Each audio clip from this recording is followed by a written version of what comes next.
Assalamualaikum warahmatullahi wabarakatuh. Semoga semua kebaikan terlimpah kepada kita semua. Amin ya rabbal alamin. Akhirnya Abu Jahil menikah juga. Ia baru saja menikah dengan seorang wanita cantik yang pandai memasak.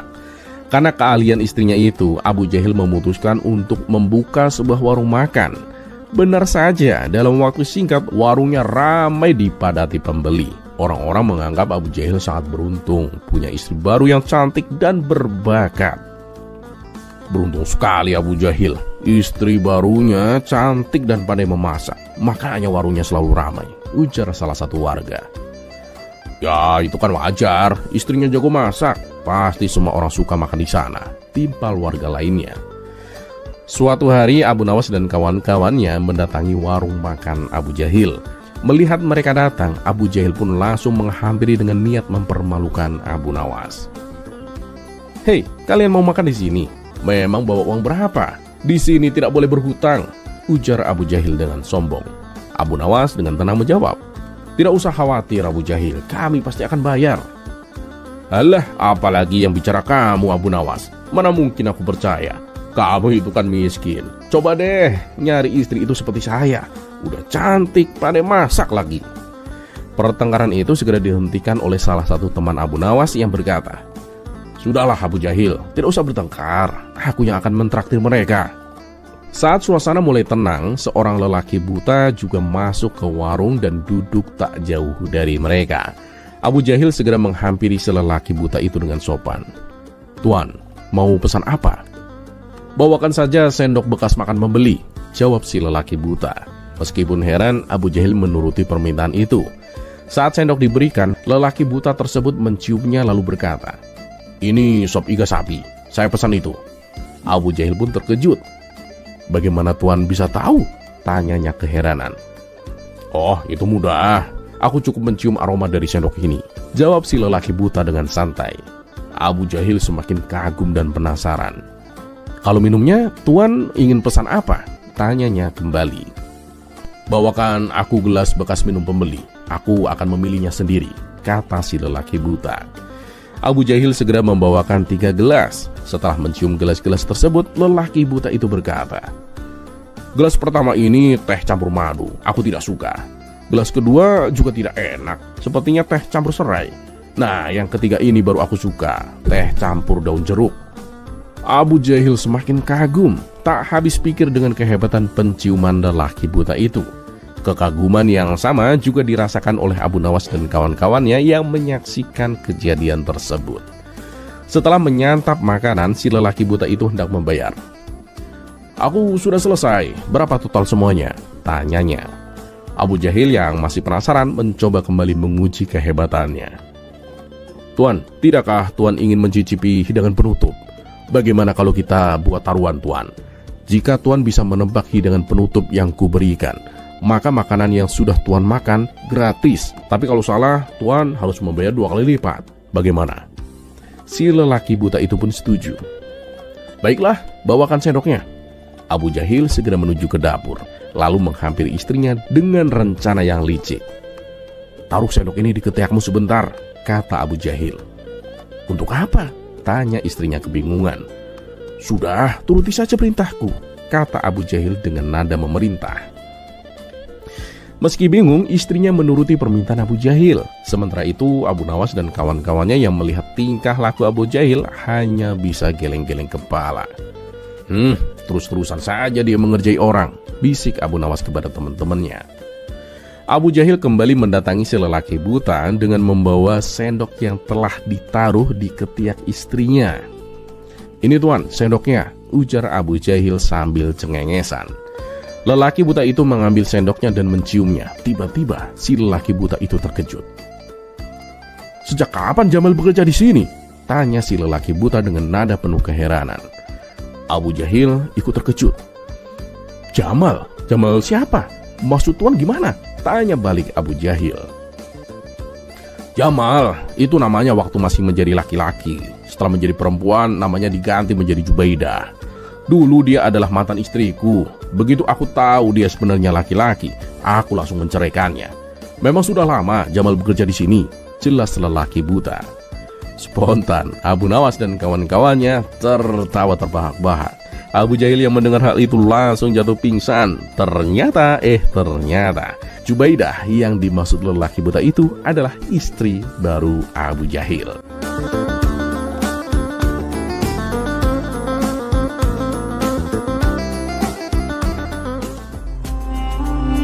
Kisah selanjutnya.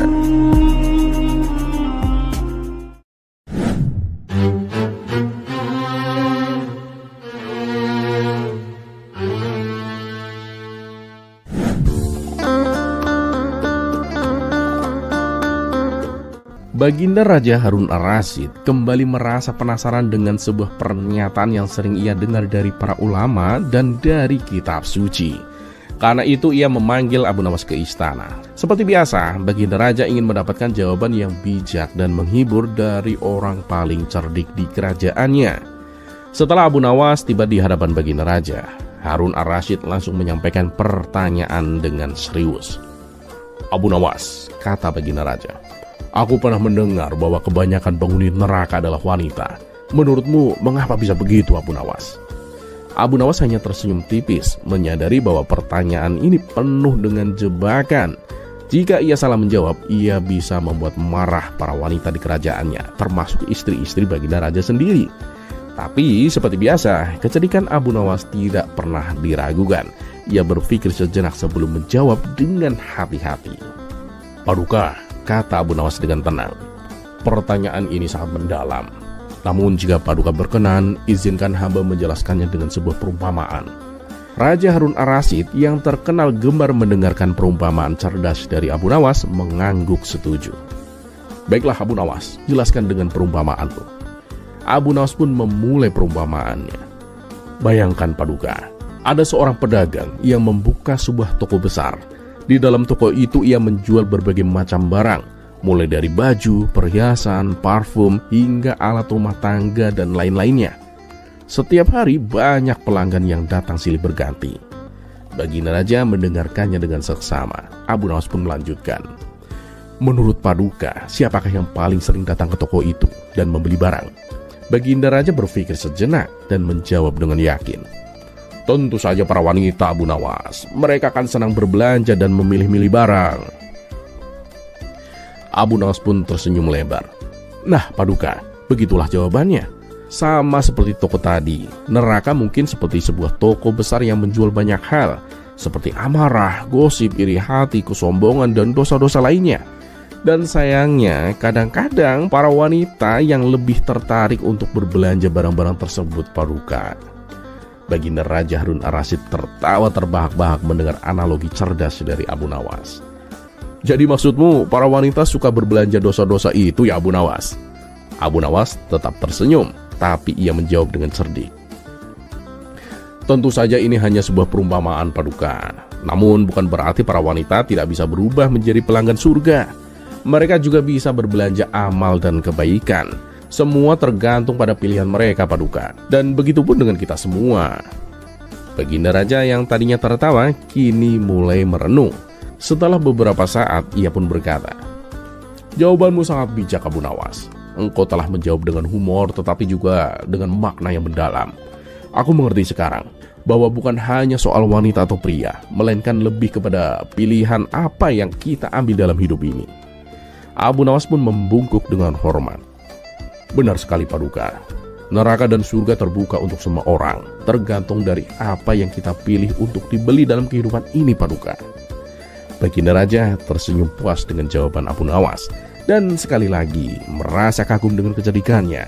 Kabar tentang percakapan ini segera tersebar ke seluruh penjuru kerajaan, membuat banyak orang tertawa tetapi juga merenungkan makna mendalam dari perumpamaan tersebut.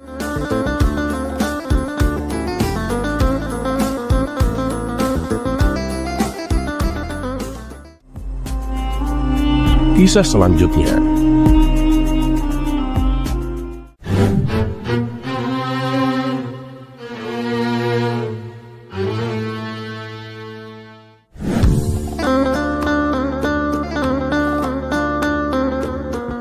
Entah karena suatu apa, salah satu menteri istana membuat kebijakan baru. di mana kebijakan tersebut mewajibkan seluruh pedagang untuk menyetor 3% hasil keuntungannya. Kabar itu pun menyebar, menimbulkan teror di kota Baghdad. Hampir semua pedagang mengeluh dengan kebijakan yang dianggap sangat membebani mereka. Mereka telah mencoba memprotesnya, namun Menteri Istana seakan tidak menghiraukannya. Hingga pada suatu hari, sang menteri memasuki pasar-pasar dan mengumumkan kepada para pedagang tentang kebijakan yang akan diterapkan. Bagi siapa saja yang berani menentang, izin usahanya akan dicabut dan tidak diperbolehkan untuk berjualan. Mengetahui sang menteri sedang berada di pasar, kesempatan ini lalu dimanfaatkan Abu Nawas guna menyandarkan si menteri tersebut. Ia pun pergi ke pasar untuk menjual keledainya. Sesampainya di sana, di depan orang-orang, Abu Nawas berteriak, "Ayo, silakan beli keledaiku. Harganya murah, cuma 10 dinar." Meskipun harganya terbilang murah, belum ada orang yang berminat. Kemudian Abu Nawas kembali berteriak, "Ayo, beli keledaiku. Harganya cuma 20 dinar." Tentu saja dengan menaikkan harga, tak ada orang yang mau membelinya. Tapi anehnya, Abu Nawas kembali berteriak dengan menaikkan harganya menjadi 30 dinar. Sang menteri yang melihat cara Abu Nawas berjualan segera menghampirinya dan berkata, "Kamu ini tolol apa gimana, Abu Nawas? Harga 10 dinar saja orang-orang masih enggan membelinya. Apalagi kalau naik menjadi 30 dinar. Dengan tatapan sinis, Abu Nawas menoleh ke arah sang menteri. "Mana yang lebih tolol coba, kamu atau aku? Kamu lihat sendiri kan, untuk mencari untung sedikit saja dengan menjual harga 10 dinar susahnya bukan main. Apalagi mencari untung dengan menjual harga 30 dinar. Semua itu karena ekonomi pasar sedang lesu. Tapi kamu malah membuat peraturan baru dengan mewajibkan menyetor 3% dari hasil keuntungan berdagang. Kamu pikir kebutuhan rumah tangga itu hanya makan dan minum? Mereka juga harus menyekolahkan anak-anaknya. Belum lagi mengasur cicilan hutang-hutang mereka dan menanggung kebutuhan-kebutuhan lain," jelas Abu Nawas. Jawaban Abu Nawas ini sontak membuat sang menteri terkejut. Wajahnya mendadak pucat karena menahan rasa malu. Ia pun akhirnya memilih untuk meninggalkan pasar. Apakah setelah mendengar protes Abu Nawas, sang menteri akan membatalkan kebijakannya? Kita tunggu kabar selanjutnya.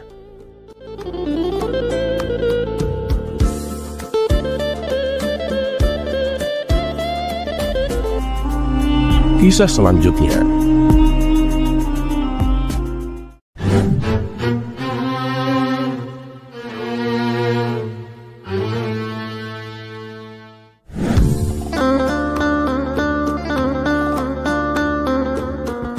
Sosok Abu Nawas yang fenomenal bukan hanya sebagai tokoh jenaka. Dia bahkan seringkali mengkritik kebijakan pemerintah dengan caranya yang unik dan nyeleneh, seperti pada kisah berikut ini. Pada saat itu, salah satu menteri istana membuat kebijakan yang membuat rakyat sengsara, dan itu tanpa sepengetahuan Baginda Raja. Hingga pada suatu hari, Baginda Raja memberi Abu Nawas seekor keledai untuk dijadikan sebuah tantangan. Ia meminta kepada Abu Nawas supaya menjaga keledai itu tetap sibuk selama 1 tahun tanpa memberinya makan. Abu Nawas pun menyanggupi tantangan tersebut. Setelah 1 tahun berlalu, Baginda Raja bertanya tentang kondisi keledainya. "Bagaimana Abu Nawas? Apakah keledainya mati?" Abu Nawas menjawab, "Tidak, Paduka Yang Mulia. Malah bertambah gemuk keledainya." Sontak Baginda Raja terkejut mendengarnya. "Wah, yang benar. Kok bisa, Abu Nawas?" tanya Baginda Raja. "Ya, karena saya menjadikannya sebagai menteri istana," jawab Abu Nawas. "Jadi menteri? Bagaimana mungkin seekor keledai bisa menjadi menteri istana?" tanya Baginda Raja heran. "Bukankah Paduka memerintahkan saya untuk menjaga keledai itu tetap sibuk selama 1 tahun tanpa memberinya makan? Sejak itulah dia saya jadikan menteri. Karena seorang menteri jangankan gak dikasih makan, dikasih makan pun dia juga tetap sibuk mengambil makan dari rakyatnya," jawab Abu Nawas. Mendengar itu Baginda Raja terdiam. Ia pun mulai menangkap ada sesuatu yang sedang Abu Nawas sampaikan melalui ucapannya yang konyol tersebut. Abu Nawas kembali berkata, "Apakah Paduka tahu bedanya rakyat dan pemerintah?" Bedanya itu, kalau rakyat mengambil duit pejabat pemerintah, disebutnya sebagai perampok. Tapi kalau pemerintah mengambil duit rakyat, disebutnya sebagai kebijakan. Tak tahan dengan kritikan Abu Nawas, Baginda Raja langsung menyuruhnya diam. "Hei Abu Nawas, sebenarnya apa yang ingin kau sampaikan? Adakah menteriku yang berbuat demikian?" tanya Baginda Raja. Abu Nawas pun lalu memberitahu tentang kondisi rakyatnya dengan kebijakan baru yang dibuat oleh salah satu menteri istana, di mana sang menteri mewajibkan rakyat menyetorkan 3% dari penghasilannya dengan dalih untuk kesejahteraan dan akan membangunkan tempat tinggal. Baginda Raja sontak kaget mendengarnya dan segera memecat menteri tersebut.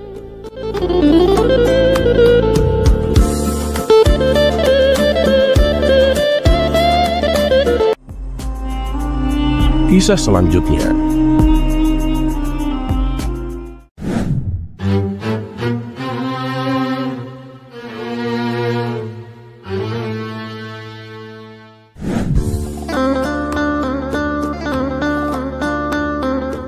Abu Nawas, seorang sufi yang sudah dikenal sebagai seorang ulama, ia seringkali dimintai nasihat oleh para penduduk. Bahkan juga ia seringkali diajak berdebat oleh para ulama yang lain. Dan suatu hari, seorang pemuda yang dikenal suka berdebat datang menghampirinya. Pemuda ini sangat cerdas, tetapi karena sering bersikap keras dalam argumennya, banyak orang yang ragu untuk berdiskusi dengannya. Dengan suara penuh percaya diri, pemuda itu bertanya kepada Abu Nawas, "Wahai Abu Nawas, banyak orang di desa ini berbicara tentang apa yang benar dan apa yang baik. Kalau menurutmu, mana yang lebih penting? Apakah lebih baik menjadi benar atau menjadi baik?" Abu Nawas pun tersenyum bijak. Ia tahu bahwa pemuda ini ingin menguji kebijaksanaannya. Namun bukannya langsung menjawab, Abu Nawas berkata, "Pertanyaanmu menarik sekali anak muda. Tapi sebelum aku menjawab, ayo kita berjalan-jalan ke pasar. Aku ingin menunjukkan sesuatu kepadamu." Pemuda itu penasaran dengan maksud Abu Nawas, setuju untuk ikut. Mereka pun berjalan melalui jalanan pasar yang ramai. Pedagang berteriak menawarkan dagangan mereka, sementara pembeli sibuk menawar harga. Di tengah keramaian itu, mereka melihat seorang penjual buah sedang memarahi seorang anak kecil. Anak itu tampaknya tanpa sengaja menjatuhkan keranjang apel si penjual hingga buah-buah itu terguling di jalanan yang kotor. Penjual tersebut dengan wajah merah padam pun berteriak, "Ceroboh kamu, sekarang kamu harus mengganti semua apel ini, atau aku tak akan membiarkanmu pergi." Anak kecil itu terlihat ketakutan. Dia tidak punya uang untuk mengganti apel-apel yang rusak. Air matanya mulai mengalir, sementara orang-orang di sekitar hanya menonton tanpa berani campur tangan. Melihat hal itu, Abu Nawas mendekati si penjual dan berkata, "Wahai penjual yang baik hati, aku mengerti bahwa kamu memang benar. Anak ini ceroboh dan apel-apelmu jatuh karena kecerobohannya. Tapi aku ingin bertanya, apakah kamu merasa lebih baik dengan memarahinya seperti ini?" Penjual itu terdiam sejenak, namun dia menjawab dengan marah, "Tentu saja aku marah. Apel-apel ini aku jual untuk nafkah keluargaku. Dan sekarang kotor. Aku tak bisa membiarkan ini begitu saja." Abu Nawas pun mengangguk pelan lalu berkata, "Ya, kamu memang benar. Tapi izinkan aku memberikan saran. Bagaimana jika kita menyelesaikan masalah ini dengan cara yang lebih baik? Anak ini bisa membantu membersihkan apel-apel yang masih bisa diselamatkan, dan aku akan membayar apel-apel yang rusak. Bagaimana?" Setelah berpikir sejenak, penjual itu pun akhirnya setuju. Anak kecil itu yang kini merasa lega mulai mengumpulkan apel-apel yang jatuh, dan Abu Nawas dengan tenang membayar beberapa keping perak kepada si penjual. Keadaan yang tadinya tegang berubah menjadi damai, dan anak kecil itu pun pergi dengan wajah tersenyum. Abu Nawas kemudian menoleh kepada pemuda yang bersamanya dan kemudian berkata, "Kamu lihat kan tadi, penjual itu benar. Apel-apelnya jatuh karena kecerobohan anak itu. Tapi jika dia hanya berpegang teguh pada kebenarannya tanpa mempertimbangkan kebaikan, masalah ini bisa semakin besar. Dengan memilih cara yang baik, masalahnya bisa diselesaikan tanpa kemarahan dan dendam." Namun pemuda itu belum puas. Dia berpikir sejenak dan kemudian ia berkata, "Tapi Abu Nawas, bukankah dalam beberapa situasi kebenaran harus ditegakkan? Terkadang kebenaran adalah yang paling penting meskipun itu menyakitkan." Abu Nawas pun tersenyum lembut. Ya, kamu benar. Kebenaran tidak bisa diabaikan. Tapi menjadi baik tidak berarti kita harus mengabaikan kebenaran. Ayo kita lanjutkan perjalanan. Aku akan memberimu contoh yang lain. Mereka pun melanjutkan perjalanan dan tiba di sebuah rumah yang sedang dibangun. Di sana, dua tukang bangunan terlihat berdebat keras. Salah satu tukang bersikeras bahwa tembok harus dibuat lurus agar bangunannya kokoh. Sedangkan tukang yang lain berkata bahwa tembok harus sedikit melengkung mengikuti desain sang arsitek. Abu Nawas menghampiri mereka dan berkata, "Kalian berdua ini apakah sedang memperdebatkan kebenaran atau sedang mencari apa yang terbaik untuk rumah ini?" Salah satu tukang menjawab dengan penuh emosi, "Tentu saja aku benar. Tembok ini kan harusnya lurus agar bangunannya kuat dan tahan lama." Yang lain pun menimpali, "Oh tidak. Rumah ini akan terlihat jelek jika temboknya tidak mengikuti desain arsitek." Abu Nawas pun tertawa kecil lalu berkata, "Kalian berdua benar, tapi apakah dengan saling berdebat seperti ini rumah akan jadi lebih baik? Bagaimana jika kita panggil arsiteknya dan mencari solusi yang terbaik untuk bangunan ini?" Kedua tukang itu pun setuju. Mereka memanggil sang arsitek, yang akhirnya memberikan penjelasan tentang bagaimana tembok bisa tetap kuat dan indah sesuai dengan desain. Perdebatan pun selesai dan pekerjaan dilanjutkan tanpa ketegangan. Sambil berjalan pulang, Abu Nawas berkata kepada pemuda tadi, "Lihatlah, dalam hidup ini menjadi benar saja tidak selalu cukup. Terkadang cara kita membawa kebenaran jauh lebih penting. Kebenaran itu penting, tapi menyampaikannya dengan kebaikan membuat kebenaran itu lebih diterima." Pemuda itu pun termenung, merenungkan perkataan Abu Nawas. Ia lalu tersenyum kecil dan berkata, "Aku mengerti sekarang Abu Nawas. Kita memang sering terjebak dalam keinginan untuk menjadi benar, sampai lupa bahwa cara menyampaikan kebenaran juga sama pentingnya." Abu Nawas pun tertawa kecil dan menjawab, "Nah, benar sekali. Menjadi benar dan menjadi baik tidak terpisah. Keduanya bisa berjalan bersama. Dan terkadang yang benar adalah cara kita menyampaikan kebenaran dengan hati yang baik."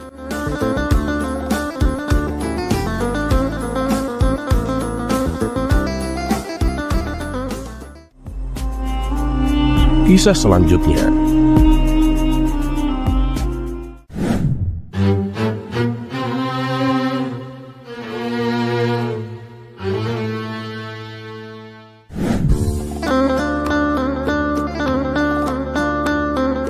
Kisah Abu Nawas kali ini berawal dari seorang pria yang sangat terkenal sebagai seorang penjudi ulung. Sejak muda dia sudah terjun ke dunia perjudian, baik itu kartu, dadu maupun taruhan kuda. Keahliannya dalam membaca situasi permainan membuatnya menjadi sosok yang ditakuti di meja taruhan. Namun di balik semua itu, keberuntungannya tidak selalu berpihak padanya. Meskipun sesekali menang, lebih sering lagi dia mengalami kekalahan besar yang merugikan. Lama-kelamaan kekayaannya pun terkikis habis. Pria itu yang dulu dipandang sebagai orang yang hidup dengan mewah dan berlimpah harta, kini terjebak dalam hutang yang menumpuk. Rumahnya mulai kosong dari barang-barang berharga yang terjual demi menutupi hutang-hutangnya. Istrinya meninggalkannya bersama anak-anak mereka karena tak tahan lagi melihat kebiasaan buruk sang suami. Namun meskipun hidupnya sudah berantakan, ia tetap saja tidak bisa melepaskan diri dari kecanduan berjudi. Setiap hari dia selalu kembali ke meja taruhan dengan harapan bisa mengembalikan semua yang hilang. Hingga suatu sore ketika dia duduk di sebuah warung kecil sambil meratapi nasibnya, dia mendengar pembicaraan orang-orang tentang sosok Abu Nawas. Orang-orang mengatakan bahwa Abu Nawas terkenal sebagai orang yang bijak dan selalu punya solusi yang tak terduga. Mungkin Abu Nawas bisa membantuku, pikir pejudi itu. Mungkin dia juga bisa memberitahu caranya agar aku bisa menang terus dan melunasi hutang-hutangku. Dengan harapan itulah pria tersebut memutuskan untuk menemui Abu Nawas. Dan keesokan harinya dia pergi ke rumah Abu Nawas yang terletak di ujung kota.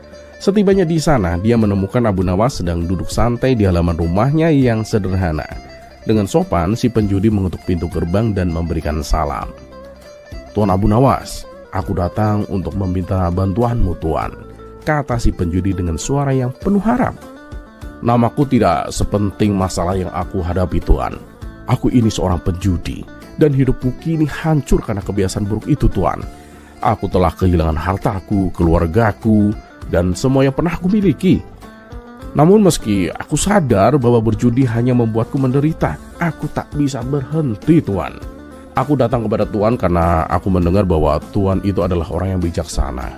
Tolonglah Tuan, berikan aku solusi agar aku bisa kembali memenangkan permainanku dan mengembalikan kehidupanku seperti dulu, Tuan. Abu Nawas mendengar keluhan panjang si penjudi dengan tenang sambil sesekali mengangguk. Setelah pria itu selesai berbicara, Abu Nawas pun tersenyum tipis dan berkata, "Baiklah, aku akan membantumu. Tapi sebelum aku memberikan solusinya, ada satu hal yang ingin aku tunjukkan kepadamu. Ayo, ikut aku ke tepian sungai." Dengan penuh rasa penasaran, si penjudi pun mengikuti Abu Nawas. Mereka berjalan selama beberapa saat hingga sampai di sebuah jembatan tua yang menggantung di atas sungai yang berarus deras. Jembatan itu terbuat dari kayu yang tampak sudah lapuk di sana-sini, dan setiap langkah yang mereka ambil di atasnya membuat kayu-kayu jembatan berdenyit keras. Abu Nawas berhenti di tengah jembatan dan menatap si penjudi dengan serius. "Lihatlah di seberang sungai itu," kata Abu Nawas sambil menunjuk ke arah lain. "Nah, di sana ada sebuah peti emas besar. Kamu bisa memilikinya jika berhasil menyeberangi jembatan ini tanpa terjatuh ke sungai. Bagaimana menurutmu? Maukah kamu mencobanya?" Si penjudi pun terperangah. Dia melihat jembatan yang rapuh itu dan kemudian melirik sungai yang berarus deras di bawahnya. "Jembatan ini sangat rapuh, Tuan Abu. Jika aku terjatuh ke sungai, arusnya bisa menyeretku hingga ke hilir, dan aku mungkin tidak akan selamat, Tuan. Tapi emas itu terlihat menggiurkan, Tuan. Apa ini benar-benar bisa dilakukan?" Abu Nawas pun tersenyum dan menatapnya dalam-dalam. "Nah, itulah yang ingin aku tunjukkan kepadamu. Berjudi itu tidak jauh berbeda dengan mencoba menyeberangi jembatan ini. Kamu melihat emas di ujung sana, sesuatu yang menggiurkan, tetapi kamu tidak memikirkan resiko besar yang harus kamu hadapi. Sama seperti setiap kali kamu duduk di meja taruhan. Kamu seperti melangkah di atas jembatan ini tanpa tahu apakah kamu akan berhasil atau malah jatuh ke arus yang tak akan menyelamatkanmu." Si penjudi pun mengerutkan keningnya, mulai mencerna kata-kata Abu Nawas. "Tapi Tuan Abu, aku pernah menang beberapa kali, Tuan. Bukankah di hidup ini selalu ada peluang untuk sukses, Tuan?" Abu Nawas pun mengangguk. "Ya, benar. Hidup memang selalu ada peluang, bahkan di judi sekalipun. Sama seperti selalu ada peluang bahwa jembatan ini bisa menahan langkahmu sampai ke seberang. Tapi lihatlah baik-baik. Setiap papan kayu yang kau injak bisa saja patah sewaktu waktu. Dan jika itu terjadi, kamu akan jatuh ke sungai tanpa ampun. Begitu juga dengan berjudi. Kamu mungkin menang sekali, 2 kali, tapi pada akhirnya resiko lebih besar daripada keuntungan yang bisa kamu dapatkan." Si penjudi pun menatap jembatan di depannya. Kini dia mulai menyadari betapa rapuh dan bahayanya langkah yang selama ini ia ambil. "Aku mengerti sekarang, Tuan Abu," katanya perlahan. "Selama ini aku hanya fokus pada kemenangan dan tidak memikirkan betapa berbahayanya setiap langkah yang aku ambil. Aku telah mempertaruhkan segalanya dalam berjudi, sama seperti aku mempertaruhkan hidupku jika mencoba menyeberangi jembatan ini, Tuan." Abu Nawas pun tersenyum bijak. "Jalan menuju emas tidak selalu seperti yang kau bayangkan.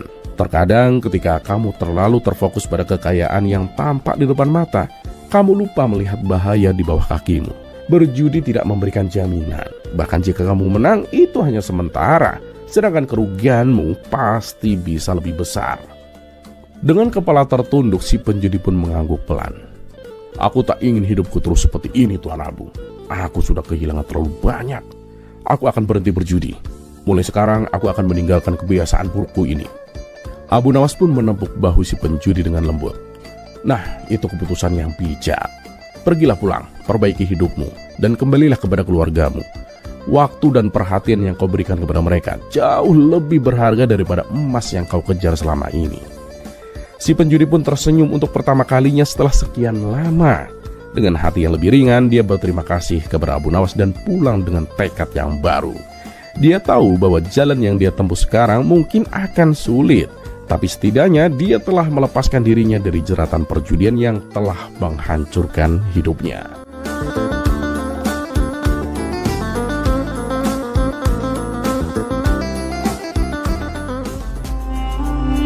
Kisah selanjutnya.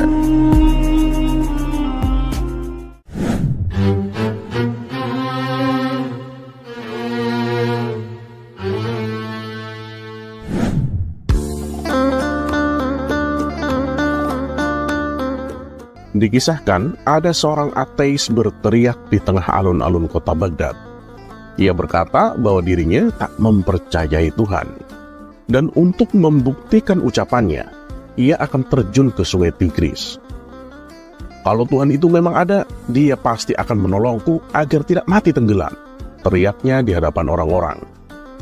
Maka pergilah dia menuju sungai Tigris dan terjun ke dalamnya.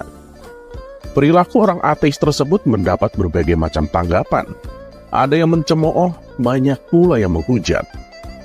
Dah, biarkan saja dia tewas tenggelam, biar tahu rasa, kata beberapa warga.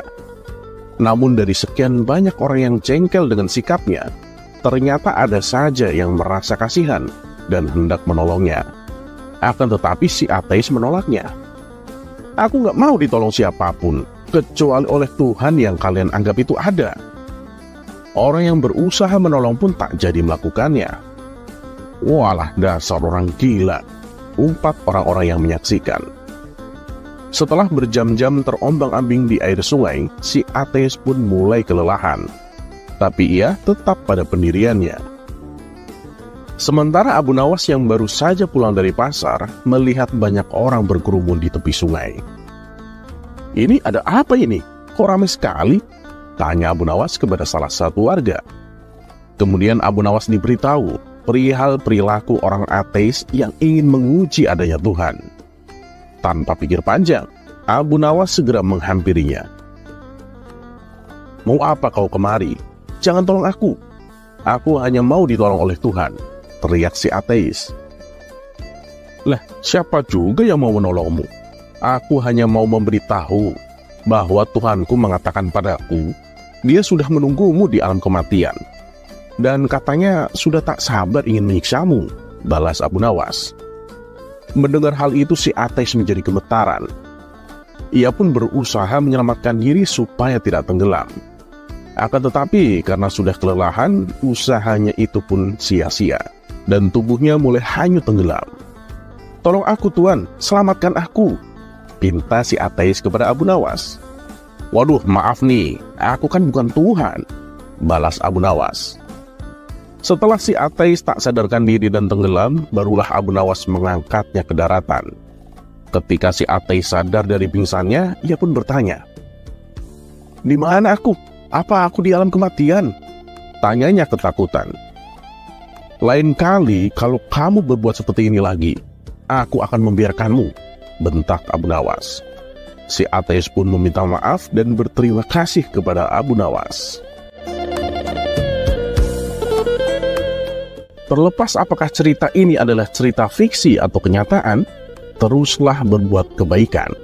Karena ketahuilah, kita mungkin tahu berapa umur kita sekarang, tapi tak ada yang tahu berapa sisa umur kita.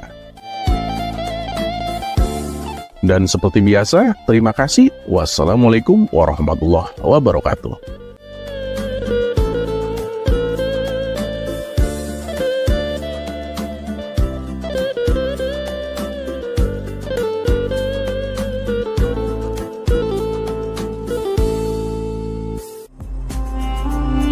Kisah selanjutnya.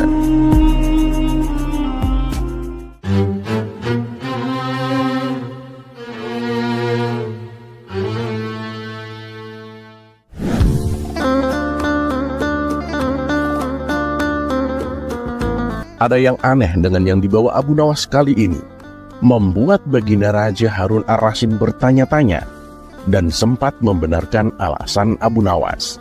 Berikut kisah lengkapnya.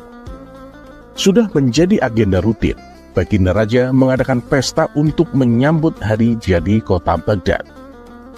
Pada hari itu semua rakyatnya diundang dan dipersilahkan hadir untuk menyantap hidangan sesuka hati mereka. Dan tentu saja Abu Nawas diikut sertakan dalam acara tersebut. Tapi kali ini Abu Nawas mendapat tugas memasak burung bango goreng kesukaan Baginda Raja. Hari yang ditunggu-tunggu pun tiba. Saat itu suasana istana sangat meriah sekali. Orang-orang berkumpul tanpa ada batasan, baik kaya maupun miskin. Namun saat pesta sudah dimulai, Baginda Raja terlihat gelisah. Padahal orang-orang sudah ramai menyantap hidangan. Akan tetapi Baginda Raja tetap diam di kursi kebesarannya. Lalu salah satu menteri yang melihat kegelisahan rajanya itu pun mendekatinya dan bertanya, "Paduka yang mulia, kenapa Paduka terlihat gelisah? Apa Paduka sedang kurang sehat?" tanya sang menteri. "Oh, tidak menteriku. Aku sedang menunggu Abu Nawas. Tapi sampai sekarang kok belum datang juga ya?" ucap Baginda Raja. "Paduka sendiri sudah mengundang Abu Nawas untuk datang?" tanya menteri itu kembali. "Sudah, aku sudah mengundangnya," jawab Baginda Raja. "Malah aku menyuruhnya untuk masak burung bangau kesukaanku," imbuh Baginda Raja. Sang menteri lantas berkata kepada Baginda Raja, "Ya, kita tunggu dia sebentar lagi, Paduka. Abu Nawas pasti datang." Sementara itu, Abu Nawas yang sudah selesai memasak burung bangau di rumah, mulai bersiap-siap untuk membawanya ke istana. "Waduh, langit mulai gelap. Ini sebentar lagi pasti turun hujan. Aku harus cepat-cepat sampai ke istana," kata Abu Nawas sambil membawa hidangan burung bangau goreng pesanan Baginda Raja. Dan karena perjalanan yang ditempuh Abu Nawas lumayan jauh, di tengah jalan Abu Nawas merasakan lapar. "Ini perut udah nggak bisa diajak kompromi lagi," ujar Abu Nawas sambil memegang perutnya menahan lapar. Mau tak mau Abu Nawas memakan sedikit bangau goreng yang dibawanya untuk menunda rasa laparnya. Ia memilih bagian paha burung bangau itu untuk dimakan. Dan kini si bangau goreng itu hanya mempunyai satu paha. Singkat cerita, sampailah Abu Nawas di istana. Baginda Raja langsung terlihat ceria melihat kedatangan Abu Nawas. "Abu Nawas, kenapa lama sekali kamu? Cepat bawa sini makanan kesukaanku," ucap Baginda Raja kepada Abu Nawas.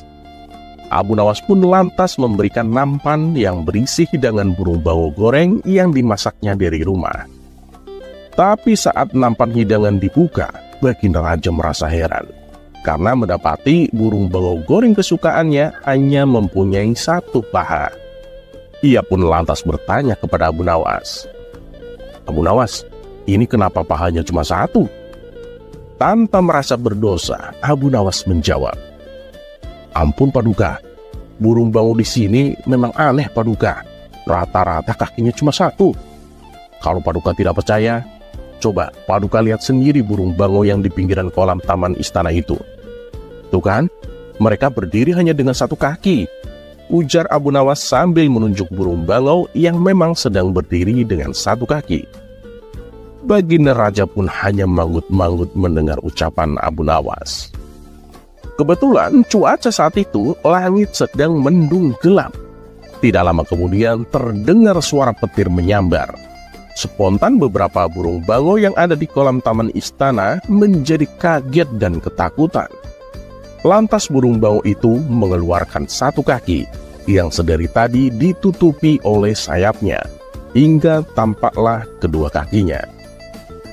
Melihat hal itu, Baginda Raja langsung berkata, "Wah, kamu bohong Abu Nawas. Mana ada burung bangau kakinya cuma satu? Kamu lihat, kedua kakinya nampak semua," ujar Baginda Raja sambil menunjuk ke arah burung bangau yang sedang berdiri dengan kedua kakinya di pinggiran kolam istana. Melihat fakta itu, lantas Abu Nawas menyerah? Oh tidak. Tanpa perlu berpikir lama, dengan entengnya Abu Nawas menjawab, "Begini loh Paduka, memang ada kalanya rasa takut yang berlebihan itu menyebabkan keajaiban Paduka. Burung bangau itu tadi ketakutan setengah mati karena mendengar suara petir. Akhirnya ajaib kakinya menjadi dua. Paduka sendiri juga begitu. Yang biasanya Paduka berjalan dengan dua kaki. Tapi ketika merasa sangat takut di ruangan yang gelap, pasti Paduka akan berjalan dengan 4 kaki, merangkak karena ketakutan," balas Abu Nawas tak mau kalah. Baginda Raja pun hanya tersenyum dengan jawaban Abu Nawas itu. Kecerdikan Abu Nawas dalam mengolah kata itu sudah cukup membuat dirinya bahagia. Dan setelah makan bangu goreng bersama Abu Nawas, Baginda Raja bergabung dengan warganya untuk menikmati pesta rakyat tersebut.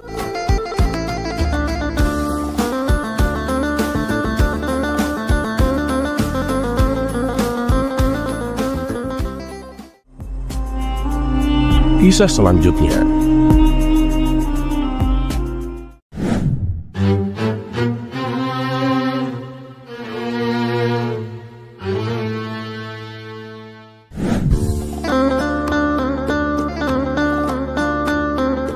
Saking bijaksananya Baginda Raja Harun ar-Rasyid, beliau menyediakan sebuah lahan untuk warganya bercocok tanam. Dengan ketentuan, sebagian hasil panen dari lahan tersebut wajib disedekahkan kepada fakir miskin, sementara sebagiannya lagi untuk mereka yang menanam. Dan kebetulan lahan tersebut berdampingan dengan lahan milik Abu Nawas. Suatu hari Abu Nawas berencana menanam beberapa biji semangka. Aku ingin membaginya menjadi dua, satu untuk aku tanam di lahanku dan satu lagi untuk Tuhan, kata Abu Nawas. Yang maksudnya ia akan menanamnya di lahan Baginda Raja yang hasilnya akan disedekahkan kepada fakir miskin. Dan singkat cerita, beberapa bulan kemudian semangka yang ditanam mulai menampakkan hasilnya. Namun ajaibnya, semangka yang berbuah di lahan Abu Nawas kecil-kecil dan jumlahnya sedikit. Sedangkan semangka yang ditanam di lahan Baginda Raja yang katanya untuk Tuhan malah tumbuh besar-besar dan jumlahnya melimpah. Ini sungguh tidak masuk akal. Lahan milik Baginda Raja kering dan gersang, sedangkan lahanku sangat subur. Tapi kenapa hasil panennya justru sebaliknya? Pikir Abu Nawas. Muncullah ide konyol di benaknya. Diam-diam dia berencana mencuri semangka milik Tuhan. Saat malam tiba, ia membawa karung besar dan mulai menjalankan aksinya, menyusuri gelapnya malam menuju lahan Baginda Raja. Setibanya di sana, Abu Nawas dengan hati-hati memetik beberapa semangka terbaik dan memasukkannya ke dalam karung. Namun tanpa disadarinya, ada dua orang pencuri lain yang mengintainya dari belakang. Abu Nawas yang tak merasa kehadiran mereka dengan tenang memanggul karung berisi semangka di atas punggungnya. Karena beban karungnya cukup berat, sesekali ia berhenti untuk beristirahat. Setiap kali ia berhenti, dua pencuri tersebut mengambil satu persatu semangka dari dalam karung, sehingga beban yang dirasakan Abu Nawas semakin lama terasa semakin ringan. Perbuatan kedua pencuri itu pun tidak ketahuan karena malam itu sangat gelap, apalagi di lahan yang tidak ada penerangannya sama sekali. Kenapa setiap kali aku istirahat, beban karungku malah semakin ringan ya? Pikir Abu Nawas. Karena penasaran, akhirnya ia membuka karung yang dibawanya. Alangkah terkejutnya ia ketika melihat karung itu kosong. Merasa ketakutan, Abu Nawas pun langsung lari tunggang langgang dengan nafas terengah-engah. Setibanya di rumah, ia langsung masuk dengan wajah yang pucat. "Suamiku, ada apa denganmu? Kenapa kamu terlihat begitu ketakutan?" tanya sang istri. "Istriku, Tuhan telah memergokiku. Dia mengambil kembali semangka-semangkanya," jawab Abu Nawas dengan wajah yang panik. Mendengar hal itu, sang istri hanya menggeleng-gelengkan kepalanya, menyaksikan tingkah laku suaminya yang memang selalu aneh itu.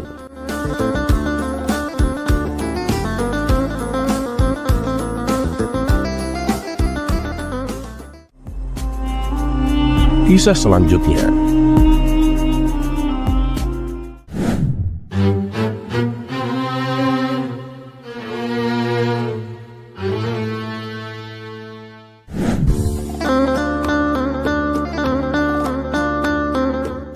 Bukan menjadi rahasia lagi bahwa selain mencari kayu bakar, Abu Nawas juga mempunyai keahlian dalam berdagang. Bahkan tak nanggung-nanggung, berdagangnya bisa nyampe ke negeri seberang. Dengan kecerdikannya itulah ia selalu mendapatkan keuntungan yang banyak. Keberhasilan Abu Nawas ini membuat Abu Jahil merasa sangat iri. Tapi ya begitulah Abu Jahil, ia tidak hanya ingin tahu rahasia Abu Nawas, bahkan ia berniat menjatuhkan Abu Nawas dan mengambil alih semua keuntungannya. Dalam hati Abu Jahil berkata, "Aku harus menggagalkan perjalanannya dan mengambil barang dagangannya." Dengan penuh rencana liciknya, Abu Jahil pun mendatangi rumah Abu Nawas dan berpura-pura bersikap ramah. "Mau kemana kamu, Abu Nawas?" tanya Abu Jahil dengan nada penuh tipu muslihat. "Mau pergi ke negeri seberang untuk berdagang," jawab Abu Nawas. Melihat peluang ini, Abu Jahil pun langsung berkata, "Bolehkah aku ikut denganmu, Abu Nawas?" Abu Nawas yang sudah mengenal kelicikan Abu Jahil langsung merasa curiga, tetapi ia tetap tersenyum. "Oh, tentu boleh Abu Jahil, tapi ongkos perjalanan kamu tanggung sendiri ya." "Ah, tenang saja Abu Nawas," jawab Abu Jahil dengan penuh keyakinan, meskipun niat aslinya adalah mencuri keuntungan Abu Nawas dan menghancurkan usahanya. Mereka pun akhirnya menaiki kapal untuk menuju ke negeri seberang. Di tengah perjalanan, Abu Nawas memperhatikan gelagat Abu Jahil yang mencurigakan. Ia seringkali terlihat mengintip ke ruangan penyimpanan barang, dan kadang-kadang terlihat berbicara dengan beberapa awak kapal dengan bisikan rahasia. Abu Nawas pun menyusun rencananya. "Kalau Abu Jahil berencana berbuat curang, aku pun harus lebih cerdik darinya," pikir Abu Nawas. Dan ketika malam tiba, Abu Nawas pun sengaja meletakkan karung yang tampak seperti berisi barang dagangan mahal di tempat yang mudah terlihat. Ia membuat Abu Jahil percaya bahwa itu adalah barang paling berharga miliknya. Dan benar saja, saat semua penumpang terlelap, Abu Jahil menyelinap ke ruangan penyimpanan dan mengambil karung tersebut. Dengan hati-hati ia berencana melemparkannya ke sekoci kecil yang sudah ia siapkan untuk kabur. Namun ketika ia membuka karung itu, Abu Jahil terkejut. Isinya bukan emas atau barang berharga, melainkan tumpukan batu dan pasir. Di saat yang sama, Abu Nawas sudah berdiri di belakangnya dengan senyum yang penuh arti. "Sedang apa kau, Abu Jahil?" tanya Abu Nawas dengan tenang. Abu Jahil pun panik dan berusaha berbohong. Aku hanya memeriksa barangmu untuk memastikan tidak ada yang rusak, Abu Nawas." Abu Nawas pun menggelengkan kepalanya. "Ah, jangan bohong Abu Jahil, aku sudah memperhatikanmu dari tadi." "Ingatlah Abu Jahil, tidak semua yang berkilau itu emas, dan tidak semua yang kau curi akan membawa keuntungan, Abu Jahil." Tepat saat itu, badai besar pun datang dan menghantam kapal. Ombak menghempas begitu keras hingga sekoci yang disiapkan Abu Jahil pun terbalik, membuatnya terlempar ke laut bersama batu-batu dari karung yang ia coba curi. Ia terombang-ambing di tengah ombak, berteriak minta tolong. Abu Nawas yang tetap tenang melemparkan tali untuk menolong Abu Jahil. "Pegang talinya Abu Jahil," seru Abu Nawas. Setelah berhasil menarik Abu Jahil kembali ke atas kapal, Abu Nawas berkata dengan bijak, "Jika kamu berniat mencuri rezeki orang lain, maka ombak kehidupan akan menghantammu lebih keras dari yang kau kira, Abu Jahil. Rezeki itu datang dari Tuhan dan tidak bisa kau ambil dengan licik." Abu Jahil pun hanya terdiam, basah kuyup dan ketakutan. Para penumpang yang menyaksikan kejadian itu pun tidak berkata apa-apa. Namun mereka semua bisa melihat kebijaksanaan Abu Nawas dalam menghadapi situasi ini. Salah seorang dari mereka mendekati Abu Nawas dan bertanya dengan hormat, "Abu Nawas, bagaimana kau bisa tahu dia akan mencoba mencuri?" Abu Nawas pun tersenyum tenang. "Ketahuilah, ketika seseorang dipenuhi iri hati, tindakannya akan mudah ditebak. Yang perlu kita lakukan adalah tetap tenang dan membuatnya tersandung oleh rencana jahatnya sendiri." Para penumpang pun mengangguk penuh rasa kagum terhadap kecerdikan dan ketenangan Abu Nawas. Sejak saat itu, Abu Jahil tidak berani lagi mencoba mengelabui Abu Nawas.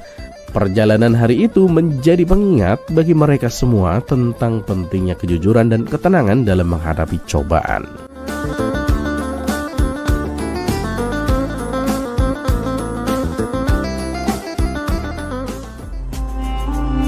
Kisah selanjutnya.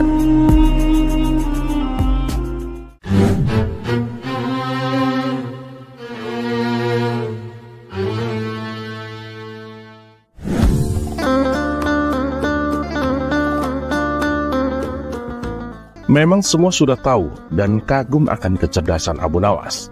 Tak ada yang meragukannya sama sekali. Pada suatu hari, Raja Harun ar-Rasyid telah mempermalukan Abu Nawas dengan menyiram air kencing di depan para tamu undangan. Abu Nawas pun hanya bisa terdiam. Namun dalam hati dia merencanakan sesuatu di hari yang lain. Berikut kisahnya. Figur Abu Nawas ini memang sangat lihai dalam menyelesaikan masalah. Tak hanya lucu saja, akan tetapi juga bijaksana. sehingga Abu Nawas tidak dapat dianggap enteng. Raja sangat bangga memiliki warga seperti Abu Nawas ini. Namun, di sisi lain, dari diri Abu Nawas juga sangat menjengkelkan raja, karena ulahnya yang selalu tidak tahu diri. Oleh karena itulah, baginda raja tak pernah berhenti memeras otaknya untuk membalas Abu Nawas. Seperti pada tahun-tahun sebelumnya, setiap bulan Rabiul Awal diadakan acara Maulid Nabi. Sambil tersenyum, baginda raja bergumam dalam hati, "Awas kamu Abu Nawas, kali ini kamu pasti kena." Acara Maulid Nabi pun tibalah waktunya dan diselenggarakan di istana. Pada saat itu, semua pembesar negeri hadir, termasuk putra-putra mahkota dari kerajaan sebelah, termasuk pula Abu Nawas ikutan diundang. Dengan perintah raja, semua yang hadir di acara Maulid Nabi tersebut dipersilakan untuk berdiri dan kemudian disirami dengan air mawar yang menebarkan bau harum. Kecuali Abu Nawas, dia disiram dengan air kencing. Setelah disiram dengan air kencing tersebut, jadi sadarlah Abu Nawas kalau dirinya telah dipermalukan di depan para pembesar negeri. Dia dibungkam 1000 bahasa dan hanya bisa bergumam dalam hati, "Baiklah Paduka, hari ini Paduka telah memberiku kuah tak sedap. Esok hari aku akan membalasnya." Sejak saat itu, Abu Nawas tak pernah menjejakkan kakinya di istana. Raja pun menjadi kangen dibuatnya karena kelucuannya saat bercerita. Ketika raja memanggilnya ke istana, rupanya Abu Nawas tidak bersedia dengan alasan sakit yang membuat tubuhnya lemah lunglai. Karena khawatir telah terjadi sesuatu dengan diri Abu Nawas, raja pun ingin menengoknya, diiringi dengan beberapa petinggi kerajaan. Pucuk dicinta, ulam pun tiba. Begitu mendengar raja menuju ke rumahnya, Abu Nawas yang dalam keadaan segar bugar itu pun langsung memasang aksi. Matanya terpejam, badan tergeletak lemah lunglai. Namun sebelum dia beraksi demikian, dia telah terlebih dahulu menyuruh istrinya menyiapkan obat ajaib yang berbentuk bulatan kecil, di mana di antara bulatan obat ajaib itu terdapat 2 butir yang dibubuhi sesuatu di dalamnya. Tak berapa lama kemudian, raja sudah ada di depan pintu rumah Abu Nawas. "Wahai Abu Nawas, apa yang kamu telan itu?" tanya baginda raja.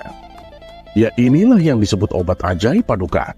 Resepnya hamba peroleh lewat mimpi tadi malam. Jika hamba menelan 2 butir, niscaya akan sembuh," jawab Abu Nawas yang terlentang dan segera bangun setelah menelan pil yang kedua.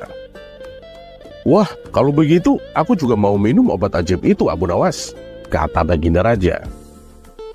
"Baiklah tuanku, Paduka berbaringlah dan pejamkan mata seperti hamba sekarang ini. Tidak boleh duduk, apalagi berdiri," kata Abu Nawas. Maka raja pun menuruti perintah Abu Nawas. Begitu mata raja terpejam, Abu Nawas cepat-cepat memasukkan butiran obat ajaib yang telah dibubuhi sesuatu ke mulut raja. Tiba-tiba saja, baginda raja bangkit sambil membelalakkan matanya. "Hei Abu Nawas, engkau memberiku makan tinja ya?" kata baginda raja. Maka Abu Nawas pun segera bersimpuh sambil memberi hormat kepada rajanya. "Dulu kan Paduka memberi hamba kuahnya. Ya, jadi sekarang hamba memberi isinya.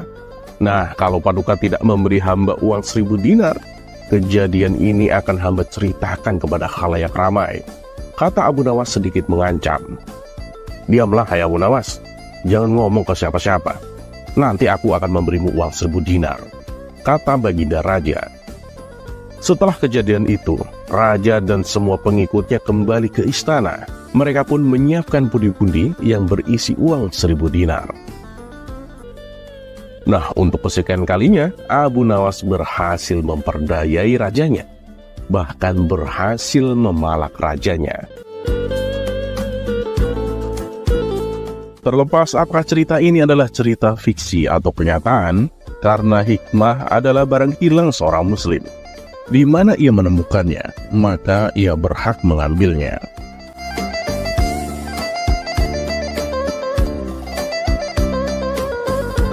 Dan satu yang harus selalu kita tahu, bahwa Allah Subhanahu wa Ta'ala tidak pernah menjanjikan bahwa langit itu selalu biru, bunga selalu mekar, dan mentari selalu bersinar.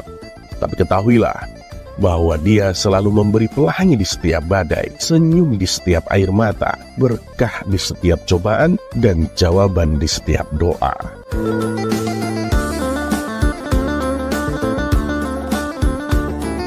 Dan seperti biasa, terima kasih. Wassalamualaikum warahmatullahi wabarakatuh.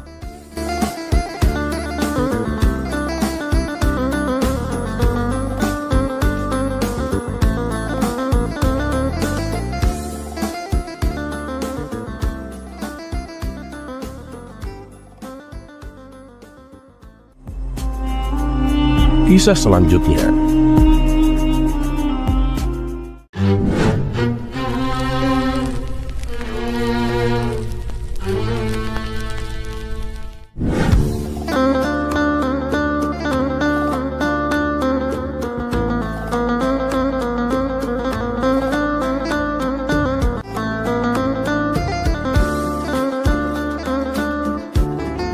Dikisahkan, Abu Nawas mempunyai profesi baru. Ia menerima jasa sebagai tukang servis toilet.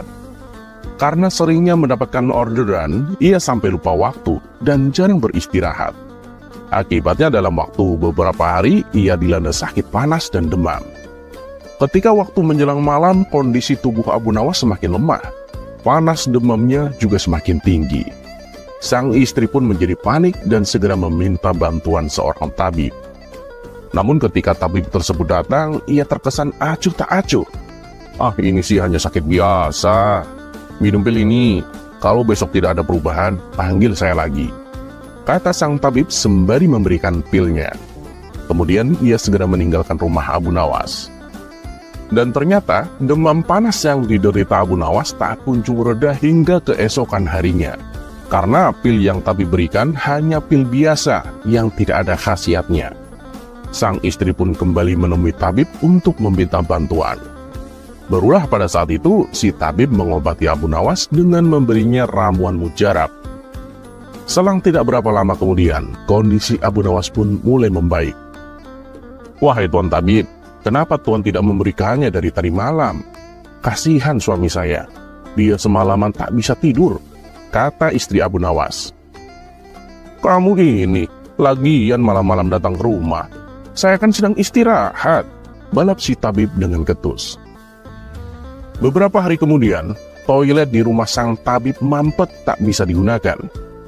Ia lalu berkata kepada istrinya, "Ini sih keahlian Abu Nawas.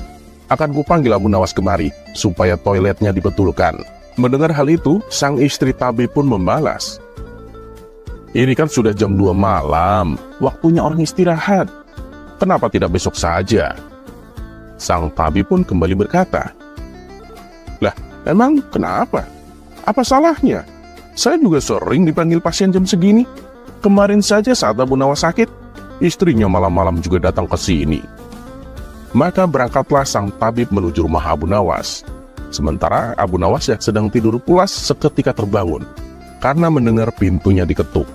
Ia pun beranjak dari tempat tidur dan membukakan pintunya. "Ada apa Tuan? Malam-malam begini kok datang ke rumah?" tanya Abu Nawas. "Itu, toilet di rumahku mampet Abu Nawas. Tolong segera perbaiki ya," kata sang tabib. "Aduh Tuan, kenapa harus sekarang? Besok pagi kan bisa," balas Abu Nawas kesal. Mendengar nada bicara Abu Nawas yang meninggi, sang tabib pun berkata, "Ya kamu jangan marah gitu dong Abu Nawas. Ingat, tempo hari saat kamu sakit, di tengah malam istrimu juga datang ke rumahku." Abu Nawas pun terdiam mendengar perkataan sang tabib. "Baiklah, ayo kita ke rumahmu," ucap Abu Nawas. Sesampainya di rumah sang tabib, Abu Nawas pun diantar ke belakang ke tempat toilet. Kemudian dengan santainya, Abu Nawas menjatuhkan sebuah pil ke dalam toilet tersebut sambil berkata, "Ini sih mampet biasa. Besok kalau nggak ada perubahan, panggil saya lagi," tutur Abu Nawas sambil meloyor pergi. Sang tabib pun hanya bisa melongo melihat perilaku Abu Nawas itu.